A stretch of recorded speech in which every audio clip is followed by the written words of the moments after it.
With your indulgence understanding on the number one, as we talk, Mr. Speaker, even as we are happy that the session is coming to an end, Mr. Speaker, we are not sitting pretty with our staff. They have not been paid office operations. The Parliamentary Service Commission have found it not unwise, and it is disappointing that the commissioners are not here, Mr. Speaker. Salaries have been not paid for our workers. Our landlords are closing our county offices across the 47 counties, Mr. Speaker, sir.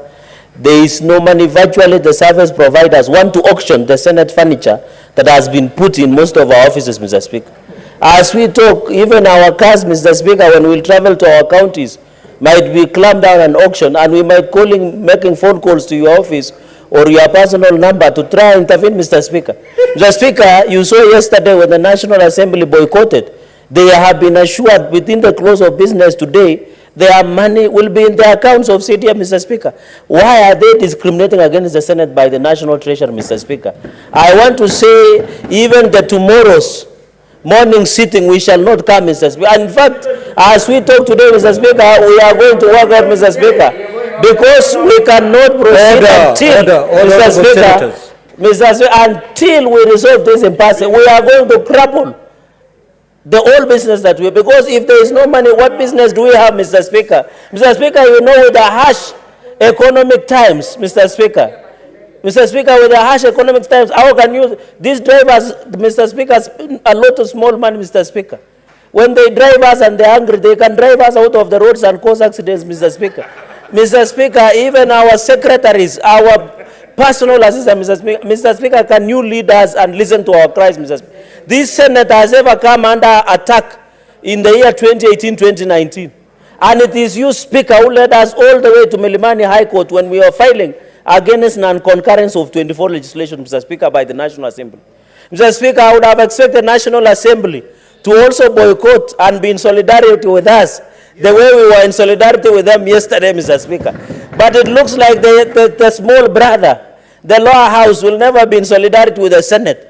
But, Mr. Speaker, I want to request colleagues. We request that this session be suspended for now. Mr. Speaker, you make phone calls to the National Treasury, because, and also Parliamentary Service Commission, Mr. Speaker, we suspend for 30 minutes. You get a commitment. We go into a recess for another 30 minutes. We agree on how we are going to proceed, Mr. Speaker. Mr. Speaker, under indulgence and the direction leadership, you need to provide leadership on this one, Mr. Speaker. I don't think you will be sitting pretty. I can tell you, you'll have to switch your phone, because we will call incessantly. We will also give your number to our workers, our staff, so that they call and explain the situation, Mr. Speaker. Because we took our ground different, Mr. Speaker, sir. So as we talk, we have been using our own money to fuel and support most of our workers, Mr. Speaker. Some of them have school fees. Some of them have medical bills to pay, Mr. Speaker. They have rent, Mr. Speaker. You can imagine working to your office and your staff have not been paid. Mr. Speaker, with the harsh economic times, we must be serious, Mr. Speaker. I request that we adjourn this, we suspend this house for 30 minutes, talk to the National Treasury, give us way forward, then we resume the sitting as normal, Mr. Speaker. And I think going into the future, I want to call upon Parliamentary Service Commission. There is no house that is lesser than the other. When the National Assembly speak, they listen. But when Senate speak, ni kama kupigia mbuzi gitaa, Mr. Speaker. We must take a collective responsibility. This Senate has come under attack from 2013, but we have always been resurgent. They should not underestimate us, Mr. Speaker. We look like dormant volcano, but we are going to erupt that it has never been seen before, Mr. Speaker. I expect people like Senator Chute to be on the forefront defending us, Mr. Speaker. You had Senator Sifuna yesterday, led us in a Kamkunji, and we made a resolution that we shall not sit until we get our dues, Mr. Speaker. It is our right. How can we work, Mr. Speaker? Mr. Speaker, I request that you suspend this sitting, and we agree, Mr. Speaker, with all due respect. Senator Osotsi. Mr. Speaker, I want to support the request by Senator Cherargei that this is a very serious matter. Mr. Speaker, just like any other workers, we cannot sit here and work if our hearts are troubled. And as Senator Cherargei has said, our staff have not been paid, Our offices are being locked, and we are not able to pay our bills on the ground because of lack of operation money. And Mr. Speaker, I think we must take a serious action, because this is more than just the money. It is the disrespect by the executive to Parliament.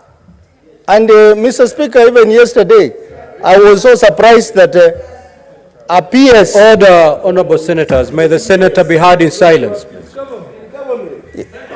May the senator be heard in silence, please. So, Mr. Speaker, this is disrespect to the institution of Parliament by the executive. They want to give us exchequer when they feel like they want to give.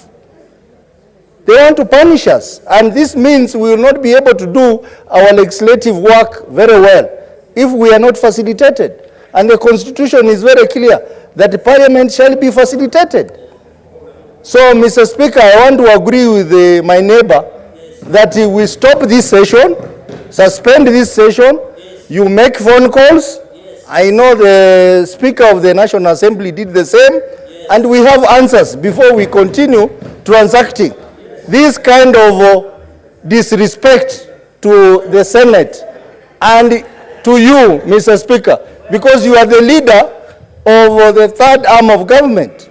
You must be respected. Even yesterday I was surprised. A junior principal secretary trying to undermine your office, Mr. Speaker.